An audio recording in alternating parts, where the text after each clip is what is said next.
नमस्कार, मी समीक्षा. एडीएन बातमीपत्रात आपलं स्वागत. आजच्या दिवसभरात घडलेल्या घटनांचा आढावा आपण घेणारच आहोत. त्यापूर्वी एक नजर टाकूयात आजच्या ठळक घडामोडींवर. रतन टाटा यांच्या स्मरणार्थ राज्यात एक दिवसाचा दुखावटा. शहरात विभागीय आयुक्त आणि जिल्हाधिकारी कार्यालय इथं राष्ट्रध्वज अर्ध्यावर फडकवून दुखावटा पाळला. विटाची वाहतूक करणाऱ्या टेम्पोनं चिमुकलीला चिरडलं. कर्णपुरा यात्रेसमोरील उड्डाणपुलावर घडली घटना. चालक फरार. यात्रेतील व्यावसायिकांवर शोककळा. आता पाहूयात सविस्तर बातम्या.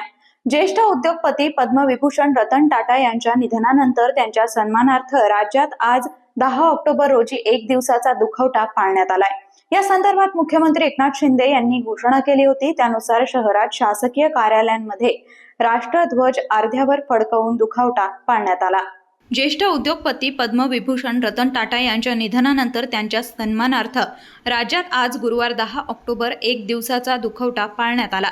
रतन टाटा यांना सन्मानपूर्वक निरोप देण्यासाठी श्रद्धांजली म्हणून हा शासकीय दुखवटा पाळण्यात आला. या काळात राज्यातील शासकीय कार्यालयांवरील राष्ट्रध्वज अर्ध्यावर उतरवण्यात येतील. तसंच मनोरंजन किंवा करमणुकीचे कार्यक्रम रद्द करण्यात आले होते. रतन टाटा यांच्यावर शासकीय इतमामानं अंत्यसंस्कार करण्याच्या सूचनाही मुख्यमंत्री एकनाथ शिंदे यांनी दिल्या आहेत. शहरात विभागीय आयुक्त कार्यालय, महानगरपालिका आणि जिल्हाधिकारी कार्यालय यांच्यासह शासकीय कार्यालयांवरील राष्ट्रध्वज अर्ध्यावर उतरवण्यात येऊन दुखवटा पाळण्यात आला. जिल्हा परिषद माजी सदस्य रमेश गायकवाड यांच्या नेतृत्वात जनसंवाद यात्रा पार पडली. यात संपूर्ण पश्चिम विधानसभा मतदारसंघ गायकवाड यांनी पिंजून काढला. या यात्रेत त्यांना नागरिकांनी पाठिंबा दर्शवला असल्याची माहिती त्यांनी पत्रकार परिषदेत दिली असून पश्चिम मतदारसंघात अपक्ष निवडून येणार असल्याचा दावाही त्यांनी केलाय. औरंगाबाद पश्चिम विधानसभा मतदारसंघामध्ये लोकांशी संवाद साधण्यासाठी आम्ही जनसंवाद यात्रा प्रत्येक गल्लीमध्ये, प्रत्येक गावात घेऊन गेलो आणि प्रत्येक नागरिकांची आणि प्रत्येक मतदारांची आम्ही संपर्क साधण्याचा प्रयत्न केलेला आहे आणि ते प्रत्यक्ष दारोदार आम्ही गेलेलो आहे आणि यात्रेला प्रचंड प्रतिसाद मिळालेला आहे. माझं जवळपास 5 ते 6 हजार लोकांनी त्या ठिकाणी स्वागत केलेलं आहे, शॉल टाकून, हार टाकून. आणि त्या यात्रेच्या दरम्यान अनेक ठिकाणी मिटिंगा झाल्या, मेळावे झाले आणि यात्रेला प्रचंड प्रतिसाद मिळालेला आहे. पश्चिम विधानसभा हा दुर्लक्षित आणि विकासापासून दूर असलेला भाग निर्माण झालेला आहे आणि त्यातल्या त्यात ह्या भागामध्ये जे काही मोठं हॉस्पिटल निर्माण करू शकले नाही त्या ठिकाणचे आमदार, त्याच्यानंतर तिथं मोठं बसस्टँडही नाही, तिथं म्हणजे मोठ्या प्रमाणावर कुठल्याही प्रकारची सुविधा या लोकांनी निर्माण केली नाही. उलट MIDCचे जे ओपन स्पेसचे भूखंड आहेत त्या भूखंडावर यांनी बिल्डरला देण्याचं काम या सरकारनं केलं आणि त्यातल्या त्यात आमदाराचा त्याच्यामध्ये हात आहे. नंबर 2चा विषय असा आहे की त्या ठिकाणी म्हणून शाळेसाठी जागा राहिली नाही, त्या ठिकाणी हॉस्पिटलसुद्धा बांधता येत नाही आणि त्या ठिकाणी गार्डनसुद्धा होत नाही आणि म्हणून विकासापासून दूर ठेवण्याचं काम पश्चिम विधानसभेत झालेलं आहे. आणि पडेगाव मिटमिट्यामध्ये सुद्धा साधी मुस्लिम समाजाला कब्रस्तान नाही म्हणून त्यांना जवळपास 8 किलोमीटरवर मिटमिट्यापासून तर पडेगावपासून छावणीला येऊन त्यांना दफनविधी करावा लागतो. अशी सारी अवस्था या शहराची आहे आणि म्हणून जनसंवाद यात्रेमध्ये बदलाचं वारं वाहत आहे आणि औरंगाबाद पश्चिम म्हणजे संभाजीनगर पश्चिम विधानसभेमध्ये या ठिकाणी बदल 100% आहे आणि त्या बदलाच्या दृष्टीनं ही यात्रा आमची अत्यंत यशस्वी झाली असं झालेली आहे. नवरात्र उत्सवानिमित्त कर्णपुरा यात्रेत उदरनिर्वाह चालवण्यासाठी साहित्य विक्रीसाठी आलेल्या कुटुंबातील चिमुकलीला भरधाव वेगाने येणाऱ्या टेम्पोनं चिरडलंय. यामध्ये तिचा जागीच मृत्यू झाल्याची घटना घडली. या अपघातानंतर टेम्पो चालक पसार झालेला आहे. पोटाची खळगी भरण्यासाठी कर्णपुरा यात्रेत साहित्य विक्रीसाठी आलेल्या कुटुंबामधील बाबा उड्डाण पुलावर पाणी आणायला गेलेल्या चिमुकलीला भरधाव वेगाने येणाऱ्या टेम्पोनं चिरडलंय. यात तिचा जागीच मृत्यू झाला. ही घटना गुरुवार दिनांक 10 ऑक्टोबर रोजी सकाळी 9 वाजायच्या सुमारास घडली आहे. गंगापूर तालुक्यातून एक कुटुंब खेळणी विक्रीचं साहित्य घेऊन यात्रेत आलं होतं. कुटुंबातील आई वडील आजी यांच्यासोबत चिमुकली झोपडी करून कर्णपुरा परिसरात राहत होती. सकाळी 9 वाजायच्या सुमारास ती आपल्या आजीसोबत बाबा उड्डाण पुलावरून पाणी आणण्यासाठी गेली असताना समोरून भरधाव वेगानं येणाऱ्या वीट वाहतूक करणाऱ्या टेम्पोनं चिमुकलीला चिरडलं. या अपघातात तिचा जागीच मृत्यू झाला. या प्रकरणी छावणी पोलीस ठाण्यात गुन्हा नोंद करण्यात आला आहे. टेम्पोनं चिमुरडीला चिरडल्यानंतर उड्डाण पुलावर मोठी गर्दी झाली होती. टेम्पो चालक टेम्पो जाग्यावर सोडून पसार झाला. या घटनेची छावणी पोलिसांना माहिती मिळताच पोलीस घटनास्थळी दाखल झाले व त्यांनी चिमुरडीला घाटी रुग्णालयात दाखल केलं. अवजड वाहनांना बंदी असताना देखील टेम्पो तिथून गेला कसा, असा प्रश्न नागरिकांकडून उपस्थित केला जातोय. एक लाडकी बहीण योजना आणली, पण या सरकारची आर्थिक स्थिती काय, धोरण काय आहे, कोणत्या योजना सुरू केल्या आणि कोणतं धोरण या राज्याच्या हिताचं आहे आणि कोणत्या धोरणानुसार राज्य हे गतीनं पुढे जात आहे हे पण सांगितलं पाहिजे, असा सवाल विरोधी पक्षनेते अंबादास दानवे यांनी उपस्थित केलाय. मला वाटतं मुख्यमंत्र्यांनी जम्मू काश्मीरची पुनरावृत्ती तर होईल अशा प्रकारचं वक्तव्य केलं पाहिजे. हरियाणाचं वेगळं उदाहरण आहे. जम्मू काश्मीर का दिसत नाही तुम्हाला? आणि म्हणून अशी हरियाणा हा महाराष्ट्र आहे. मराठी माती इथे, हिचं पाणी भल्याला चाखायला मराठी लोकांनी दिलंय. मला वाटतं तुम्ही दिल्लीची चाकरी करता, तुम्हालाही चाकायला भेटल. लाडकी बहीण योजनेमुळे विरोधकांची तोंड आता काळी झालेली आहे, असंही मुख्यमंत्र्यांनी निशाणा साधला लोकांवर.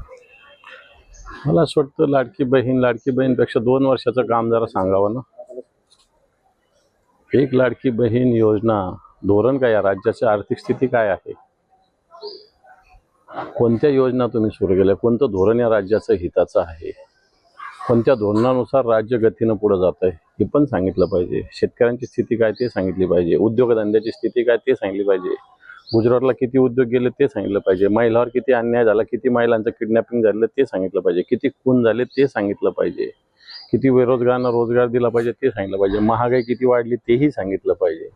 आणि डिक्लेअर केलेल्या योजनेतले किती झाले काम हेही सांगितलं पाहिजे. निवडणुकीत येईल नाही सगळं समोर, त्यांना करू द्या प्रचार काय करायचा. अजून ज्यावेळेस निवडणुका होईल त्यावेळेस आम्ही एक सगळं समोर आणून जनता निर्णय घेईल. अजूनही काही बातम्यांचा आढावा आपल्याला घ्यायचा आहे, मात्र वेळ झाली आहे छोट्याशा ब्रेकची. कुठेही जाऊ नका, पाहत रहा ADN.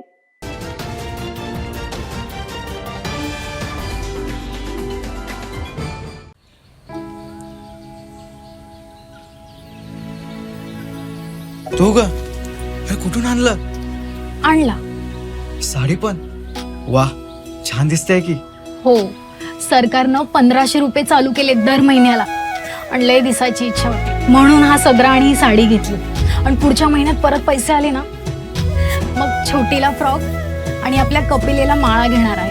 बर, राज्यातील भगिनींच्या सन्मानार्थ महाराष्ट्र शासनाची मुख्यमंत्री माझी लाडकी बहीण योजना. महाराष्ट्रातील प्रत्येक पात्र महिलेच्या बँक खात्यात दर महिना 1500 रुपये जमा होणार. सन्मान बहिणींचा, सन्मान महाराष्ट्राचा.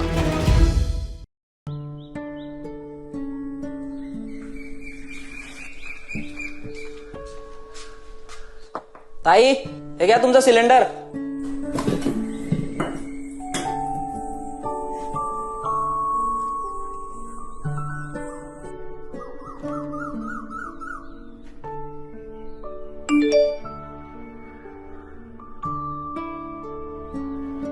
आई, कोणाचा तरी मेसेज आलाय बघ.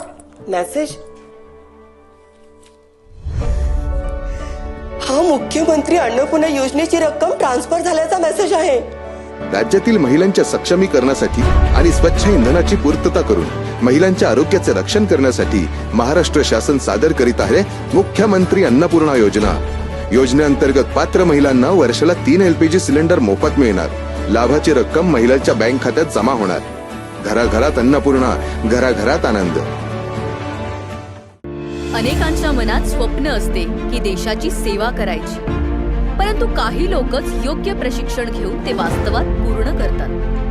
वास्तविक सैनिक बनणे सोपं काम नाही, कारण प्रशिक्षणाच्या मैदानापासून ते युद्धाच्या रणांगणापर्यंत प्रत्येक क्षण संघर्षमय असतो. फक्त जो इमानदार, समजूतदार असेल आणि ज्याची इच्छाशक्ती प्रबळ असेल असाच व्यक्ती या क्षेत्रात टिकू शकतो. प्रत्येक वर्षी अनेक परीक्षार्थ्यांना यश प्राप्त होते, ते फक्त आणि फक्त गरुडचे अकॅडमी. पंख आम्ही देतो, उंच भरारी तुम्ही घ्या.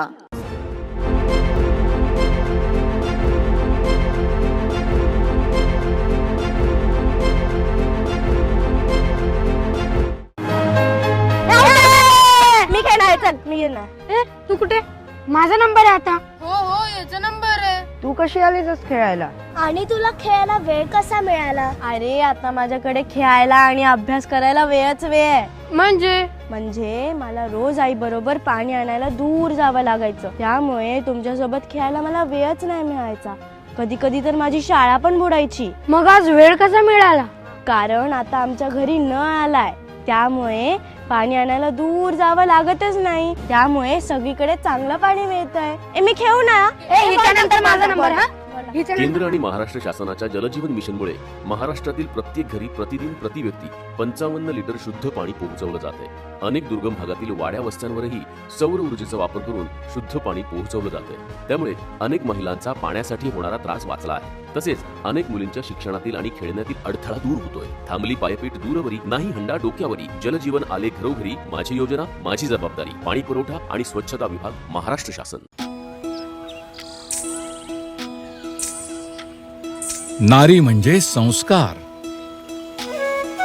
नारी म्हणजे भक्कम आधार,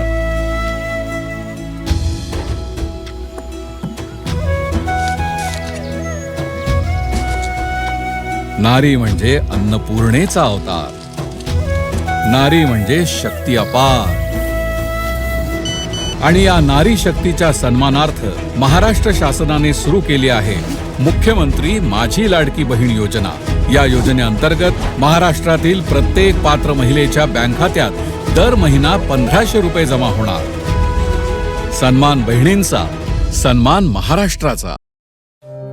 सलाम सरपंच. अरे सलाम युसुफ भाई, काय म्हणतो बा? मी काय ऐकलंय बाबा, तुम्ही जे गावात पाईपलाईन नळ लावून देणार आहे त्याचे पैसे घेणार आहे म्हणून. मी नाही घेणार आहे बा. मग आता तुझ्या घरात वीज येते, तरी तू बिल भरते की नाही? भरतो की. अरे मग तसंच आहे ते.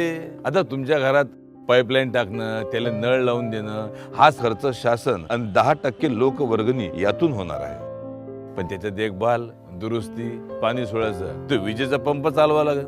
त्याचं बिल कोण भरत? म्हणजे महिन्याभरात तुम्ही जेवढं पाणी वापराल त्याचं फक्त बिल भरायचं आहे तुम्हाला, बस. याच्यात आपलाच फायदा आहे ना का? म्हणजे आपलं घर, शाळा, सगळीकडे साफ आणि स्वच्छ पाणी येईल. असं का? म्हणजे पाणी जेवढं पाहिजे तेवढंच वापरायचं, म्हणजे आपलं बिल पण कमी येईल ना. आता समजलं मला. येतो मी.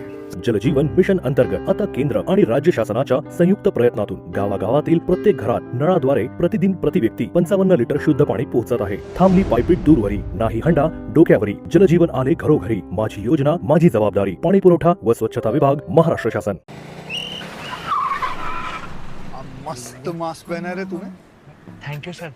वो जान बचाने के लिए पहनना पड़ता है ना सर. रेडीमेड है या टेलर मेड है? ऑनलाइन ऑर्डर किया है सर. एक और है ना सर. देना. बहुत मस्त लगे आपको. ये ना सर. सर ना भाई, जान बचाने के लिए बाइक चलाते वक्त सिर्फ खोपड़े पे मास्क पहनेगा तो खोपड़े को कौन बचाएगा? समझ गया सर. हेलमेट ऑनलाइन ऑर्डर कर, वरना हमेशा के लिए ऑफलाइन हो सकता है. Okay sir. ये ले. चल हम ये भी ऑनलाइन भर दे. हेलमेट पहने, ट्रैफिक नियमों का पालन करे, जिंदगी के सफर को सुरक्षित रखे. मोठी ही संसाराची तू अन्नपूर्णेची सावली, संस्कारात तूच खरी, तूच माय माऊली, तूच माय माऊली.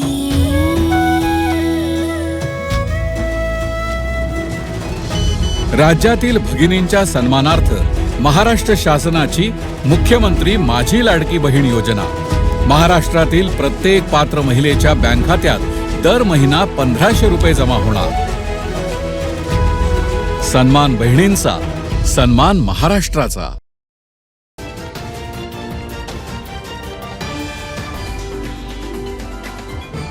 ब्रेक नंतर आपलं स्वागत. सोयगाव तालुक्यातील वरखेडी बुद्रुक येथील शेतात केळीचे 10,000 झाडं वादळी पावसानं जमिनीवर आडवे झालेत. तसंच वेचणीवर आलेल्या कापसासह अन्य पिकांचंही नुकसान झालंय. राष्ट्रवादी काँग्रेस शरद पवार गटाचे ज्येष्ठ नेते रंगनाथ काळे यांनी नुकसानग्रस्त शेतकऱ्यांना शासनानं तातडीनं मदत द्यावी अशी मागणी केली आहे.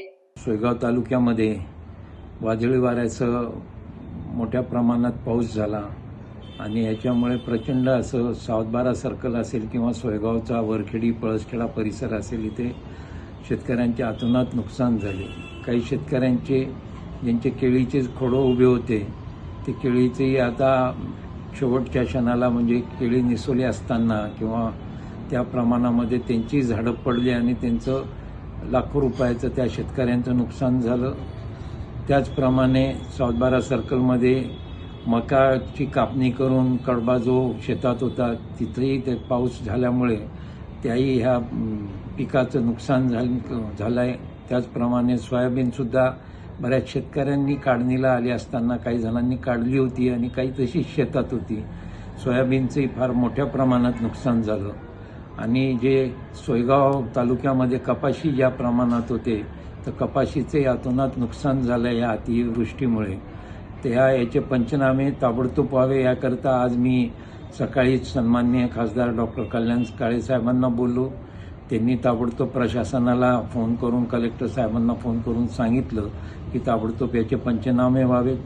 खासदार साहेबांना मी सांगितलं जी केळी पीक आहे हे फळबाग याच्यात मोडतं, पूर्वी याला असा ह्या पद्धतीने आम्ही अनुदान दिलं होतं, त्याच पद्धतीने यावेळेस काय ते करता येईल तर त्या बाबतीत सुद्धा आपण कलेक्टरांशी संबंधित खात्याशी बोलून तसं ते करण्यात यावं आणि ते निश्चितच आपण लवकरच त्याचे पंचनामे करून शेतकऱ्यांचं झालेलं नुकसान कुठल्या पद्धतीने विमा कंपनीच्या माध्यमातून किंवा शासनाच्या माध्यमातून देता येईल त्या बाबतीत निश्चितच आम्ही सर्व सक्रिय आहोत. ते निश्चित केल्या जाईल. शेतकऱ्यांनी थोडासा धीर धरावा एवढीच विनंती करतो. Rotary club of Aurangabad elite तर्फे शहरात विविध शाळांमध्ये मुलींसाठी स्वसंरक्षण कार्यशाळा मोठ्या उत्साहात घेण्यात येत असून नुकतीच बाल ज्ञान मंदिर येथील मुलींना हे स्वसंरक्षण प्रशिक्षण देण्यात आलं. महिलांमधील स्त्री शक्ती रूपाला जागृत करून तिला सबला करणे, प्रतिकार करण्याची शक्तिमान करून तिला समर्थ करणे यासाठी rotary club of Aurangabad elites तर्फे बऱ्याच शाळांमध्ये स्वसंरक्षणाची कार्यशाळा आयोजित करण्यात येत आहे. यासाठी जुडोचे मार्गदर्शक रोटे विश्वास जोशी आणि शतावरी जोशी हे त्यांना मार्गदर्शन करतायत. Rotary club of Aurangabad elites तर्फे शहरात विविध शाळांमध्ये मुलींसाठी स्वसंरक्षण कार्यशाळा मोठ्या उत्साहात घेण्यात येत असून नुकतीच ज्ञान मंदिर येथील 80 मुलींना हे प्रशिक्षण देण्यात आलंय. बाल ज्ञान मंदिर येथील 80 मुलींना हे प्रशिक्षण देण्यात आल्यामुळे या प्रोजेक्ट हेड म्हणून विश्वास जोशी आणि सुजाता अवचट आहेत. तर कार्यक्रमाच्या यशस्वीतेसाठी माधुरी सांगवीकर, डॉक्टर माधुरी जोशी, डॉक्टर अंजली भालचंद्र तसेच शाळेचे मुख्याध्यापक श्री चोपडे सर, श्री वानुस्कर सर तसेच प्रतीक्षा पानसे यांनी परिश्रम घेतले आहेत. राजर्षी शाहू कला वाणिज्य व विज्ञान महाविद्यालय मानसशास्त्र व समाजशास्त्र विभागातर्फे विद्यार्थ्यांना अभ्यास सहली निमित्त येथील निरीक्षण गृह आणि बाल सुधार गृह या ठिकाणी भेट देण्यात आली आहे. राजर्षी शाहू कला वाणिज्य व विज्ञान महाविद्यालय पाथरी येथील मानसशास्त्र व समाजशास्त्र विभागातर्फे अभ्यास सहलीचं आयोजन करण्यात आलं होतं. विद्यार्थ्यांना अभ्यास सहली निमित्त येथील निरीक्षण गृह आणि बाल सुधार गृह या ठिकाणी भेट देण्यात आली. या भेटीप्रसंगी तेथील कार्यरत असणारे संचालक फयाज सर, निमोणे सर यांनी तिथं कुठल्या प्रकारे कामकाज चालतं, तिथं येणारे बालक कुठून आणि कोणत्या कारणांमुळे आलेले असतात, त्या बालकांची दिनचर्या, शिक्षण, व्यवसायपूरक मार्गदर्शन आणि समुपदेशन कशा प्रकारे चालतं याविषयी सखोल असं मार्गदर्शन केलं. तसंच तेथील काही माजी विद्यार्थी आता अनेक मोठमोठ्या पदांवर कार्यरत आहेत, ज्यांचा या सुधारगृहास कशा पद्धतीनं हातभार लागतो याबद्दल देखील माहिती देण्यात आली. मार्गदर्शन केल्यानंतर विद्यार्थ्यांच्या मनातील प्रश्न आणि शंकांचं निरसन केलं। या भेटीच्या दुसऱ्या टप्प्यामध्ये विद्यार्थ्यांनी तेथील स्वयंपाकगृह, मुलांच्या खोल्या, मैदान इत्यादी गोष्टींची पाहणी केली। तिथं कुठल्या प्रकारे कामकाज चालतं याच्या देखील नोंदी विद्यार्थ्यांनी घेतल्या। त्याचबरोबर आपण समाजाप्रती काही देणं लागतो या भावनेतून अशा दुर्लक्षित असलेल्या बालक, वृद्ध यांच्यासाठी आपण एक सामान्य नागरिक म्हणून काही कर्तव्य जरूर केलं पाहिजे याची जाणीव देखील विद्यार्थ्यांना या माध्यमातून झाली।